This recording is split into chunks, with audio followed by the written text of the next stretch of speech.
ఉద్యమకారులు అయిపోయారు, టీవీలు చూస్తున్నాం, లేకపోతే మీలాంటి వాళ్ళ వ్యాఖ్యాతల ఆవేదనని స్వీకరిస్తూ షేర్ చేసుకుంటూ ఎస్ చాలా బాగా మన అభిప్రాయాలను ప్రతిబింబిస్తున్నారు అనేటటువంటి ఫీలింగ్స్, ఎమోషన్స్ ప్రతి ఒక్కళ్ళు కూడా ఒక ఒక ఉద్యమకారుల్లాగానే మారారు శుక్రవారం రాత్రి నుంచి దాదాపు నేను అనుకోవడం. అవును.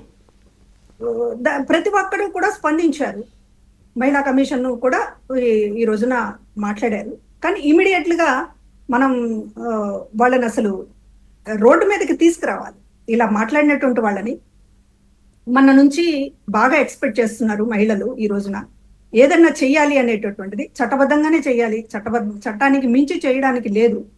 కాబట్టి ఆ చట్టం దానికి సంబంధించి కొంచెం స్పీడ్ గా చేయడానికి మహిళలు ఎక్స్పెక్ట్ చేశారు. సరే, జరిగింది, ఒక అరెస్ట్ జరిగింది. ఇంకో నేనైతే అంటున్నాను, అసలు ఇది రాజధాని ద్రోహం, రాజద్రోహం కింద కేసు ఎందుకు పెట్టకూడదు?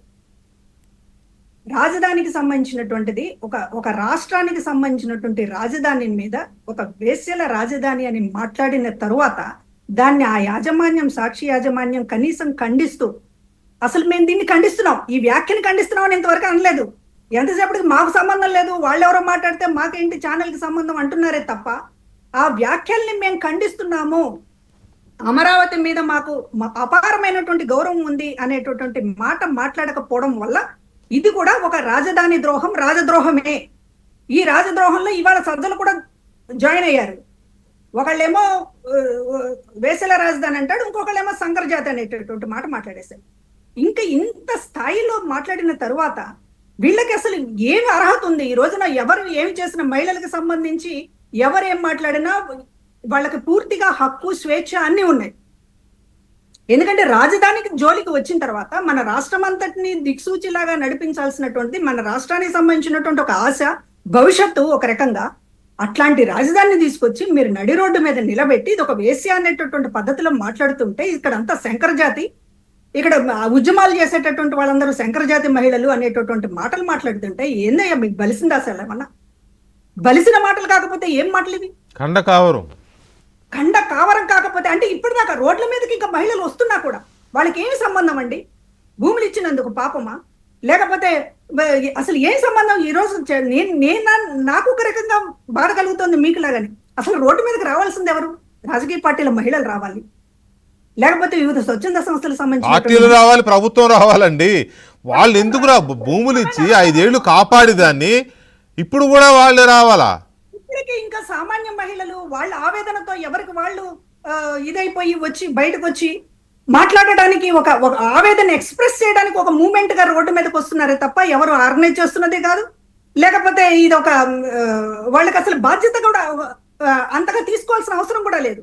కేవలం సెంటిమెంట్, మనల్ని అవమానించారు, మన మహిళల్ని అవమానించారు, చెప్పు తీసుకుని కొట్టాలి అనేటటువంటి బాధతోటి వచ్చారు, ఫోటోల మీద కొట్టారు. కొట్టినందుకు వాళ్ళని శంకరజాతి మహిళలు అంటాడు. వీళ్ళందరి మీద కూడా చాలా సీరియస్ అఫెన్స్ పెట్టాలండి. కేసులు పెట్టడం వల్ల మీడియా స్వేచ్ఛ హరించడము ఇవన్నీ కూడా మాట్లాడతారు, దాని మీద ఏదన్నా సానుభూతి వస్తుందేమో అనేటటువంటిది ఇది అసలు అసంబద్ధమైనటువంటి విషయం. ఈరోజు మహిళలకు సంబంధించి అమరావతి అనేటటువంటి శబ్దంలోనే మహిళ శబ్దం. అది అమరావతి అంటేనే స్త్రీ చిహ్నం.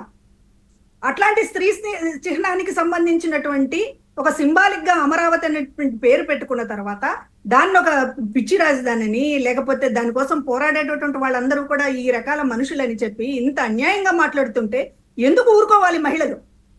అసలు ప్రభుత్వమే ఒక ఉద్యమం తీసుకురావాలి దీని మీద సమాజం నుంచి రావాల్సినటువంటి ఉద్యమం సరే వస్తుంది, అదొకటి. అసలు ప్రభుత్వమే మీ రాజధాని, ఇది మీ ఇవాళ రాష్ట్ర రాజధానికి సంబంధించి ఒక ద్రోహపూరితంగా, ఒక కుట్రపూరితంగా, ఒక ప్లాన్ ప్రకారము ఈ రకంగా మహిళలకు సంబంధించి లింక్ పెట్టి మాట్లాడుతూ ఉన్నప్పుడు ప్రభుత్వం ఈ రోజు దన్నుగా నిలబడాలి. మా ఆవేదన అందరికీ కూడా మాకు నాయకత్వం వహించాలి ఈ రోజున.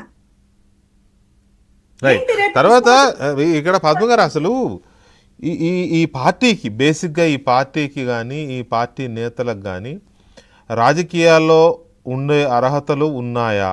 ఈ పార్టీని నేను ఇందాక రేణుకా చౌదరి గారిని కూడా అదే అడిగాను, ఇప్పుడు మీ ముగ్గురిని కూడా అదే అడుగుతున్నాను.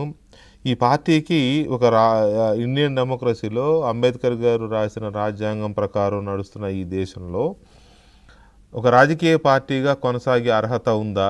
అట్ ది సేమ్ టైం ఒక మీడియా హౌస్గా కొనసాగే అర్హత ఆ మీడియా హౌస్కు ఉందా? రెండవది దాని మీద ఉన్న కేసు, అది రెన్యువల్ కాలేదు లైసెన్సు, అది కూడా నేను చెప్తాను. అలాగే కొమ్మినేనికి సంబంధించిన బాలకోట గారికి చెప్పాను. కొమ్మినేని శ్రీనివాస్ సంబంధించి సజ్జల రామకృష్ణారెడ్డి కొన్ని కామెంట్స్ చేశాడు. చాలా సీనియరు, అసలు ఎక్కడ అన్ని సంస్థల్లో పనిచేసి